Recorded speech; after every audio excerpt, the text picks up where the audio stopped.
तो भाई साहब प्रभास की नई मूवी द राजा साहब का अभी अभी ट्रेलर आया है, जिसमें प्रभास को फिर से लार्जर देन लाइफ दिखा दिया गया है।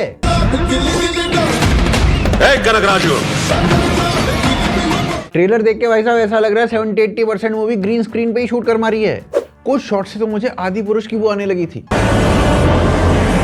अब जाके मिला, आखिर तू मेरे जाल में फंस गया।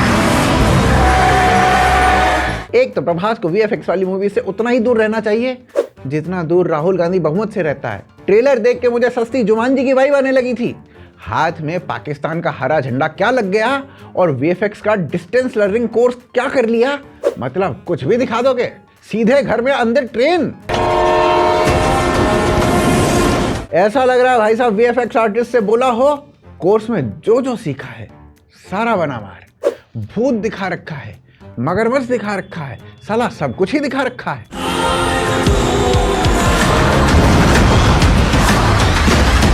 अभी ना बॉर्डर 2 का भी ट्रेलर आया था और द राजा साहब का अभी अभी आया ही है।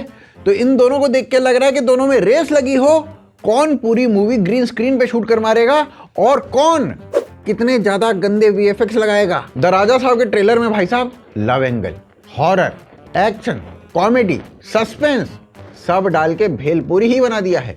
लगता है ट्रेलर जिसने कट किया है पहले सेवपुरी की रेहड़ी लगाया करता था। और जी डर तो मुझे इस बात का है कि अगर ये मूवी नहीं चली तो इन भाई साहब को उसी काम पे दोबारा लौटना पड़ेगा जहां से उठ के आए हैं। ऊपर से ट्रेलर में मल्टीवर्स का भी कॉन्सेप्ट दिखाया गया है। अमेरिका क्या कहता था, क्या हो तुम, आज हम कहते तू क्या है बे? इसमें कुछ सीन मम्मी रिटर्न से लिए गए हैं, 1-2 सीन एनाबेल से लिए गए हैं, 1-2 scene Batman the Dark Knight से लिए गए हैं और एंड का सीन वो तो भाई साहब एवेंजर से ही चेप मारा। प्रभास को जोकर बना के हाथ में ठोर का हैमर ही दे दिया और बाजू में कैप्टन अमेरिका की शील्ड भी पड़ी हुई थी।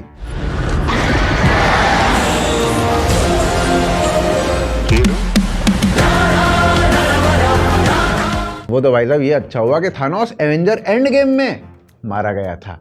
कहीं प्रभास के मल्टीवर्स में आ जाता तो चुटकी बजाता रह जाता, कुछ नहीं हो पाता। ये सब देख के ना थानोस फिर से टाइम ट्रेवल करके वापस पहले अर्थ पे आया, 2 डिस्प्लिन खाई और सीधा बांग्लादेश चला गया। फिर बांग्लादेश में जाके वही किया जो हर बांग्लादेशी का फेवरेट काम है, भारत में घुसपैठ। यहां आते ही पहले इसने इंडियन वोटर आईडी कार्ड बनवाया, फिर कांग्रेस को वोट दिया। ये हुई ना बात, भारत में थैनोस की भी वोटर आईडी मिली है। थैनोस हॉलीवुड एक्टर, वो भी वोट डाल कर गया है। देखो साला यहाँ भी वोट चोरी का मल्टीवर्स चला रखा है। प्रभास को जोकर के गेटअप में देख के अरशद वारसी के अंदर हीथ लेजर की आत्मा आ गई और ऐसा पहली बार नहीं हुआ। पिछले साल भी अरशद वारसी ने प्रभास को कल्कि में देख के जोकर ही बोला था। तो मुझे ऑन द होल पिक्चर मुझे Prabhas I am really sad but why was he was like a joker. एक तो बॉलीवुड में हर बेरोजगार को ये लगने लगा है कि उसका ओपिनियन मैटर करता है। जैसे अभिनव कश्यप, वो भी यही समझते कि उनका ओपिनियन मैटर करता है। सलमान खान हैंडसम जबकि इन लोगों का ओपिनियन क्या, ये कम्बख्त खुद मैटर नहीं करते। प्रभास को ट्रेलर में जोकर के गेटअप में देख के अरशद वारसी ने अपनी लास्ट ईयर कही बात को फिर से रिपीट कर दिया। अब इसमें मैं अरशद वारसी को बेवकूफ़ी बोलूं या समझदारी बोलूं, ये मुझे समझ में नहीं आ रहा है।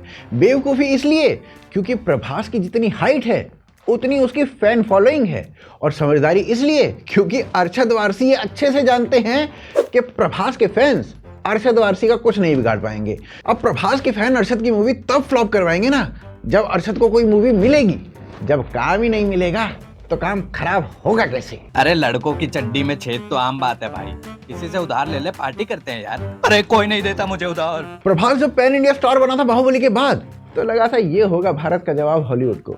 30 मार खान में आतिश कपूर का जो सपना अधूरा रह गया था ऑस्कर जीतने वाला, पूरा मेरा सुपरस्टार, मेरा ऑस्कर। आजादी की ज्वाला तुम्हारे सीने में भड़क रही है और तुम जोर से चिल्लाओगे इनकलाब जिंदाबाद, इनकलाब जिंदाबाद। बाहुबली के बाद ऐसा लगा था वो सपना प्रभास पूरा कर देगा, पर फिर प्रभास ने आदि पुरुष में भगवान राम बनके जीसस का केमियो कर डाला। बाहुबली के बाद प्रभास ने लाइन से फ्लॉप्स दी, चाहे वो साहू हो, राधे श्याम हो, सालार हो, और आदि पुरुष को तो साला फ्लॉप्स की कैटेगरी में डाल भी नहीं सकते, नहीं तो फ्लॉप मूवीज खुद कोर्ट केस कर देंगी। हम मत बोलिए, अपने साथ मत जोड़िए हमको, अलग है। इन फ्लॉप मूवीज के पीछे ना मेजॉरिटी दो कारण थे। पहला तो प्रभास की पुअर चॉइसेस। चलो साहू, सालार इनका तो समझ में आता है, प्लॉट सुनने में इंटरेस्टिंग लगा होगा, पर प्रभास इसके झांसे में कैसे आ गया था भाई साहब। और इसमें बाकी बची हुई मिस्टेक्स उन डायरेक्टर्स की भी है जो प्रभास को पैन इंडिया स्टार मानने लगे और प्रभास को साइन करने की इतनी जल्दी थी कि कमबख्त स्टोरी और स्क्रिप्ट लिखना ही भूल गए। भारी मिस्टेक हो गया सर। मुझे लगता है प्रभास राजामौली जैसे डायरेक्टर्स के हाथों में ही सेफ है। प्रभास को भी अपने प्रोजेक्ट्स अच्छे से सोच समझ के चूज करने चाहिए और बॉलीवुड डायरेक्टर्स से तो भाई साहब उनको दूर ही रहना चाहिए, उतना ही दूर जितना दूर सलमान खान रहते हैं अच्छी स्क्रिप्ट से।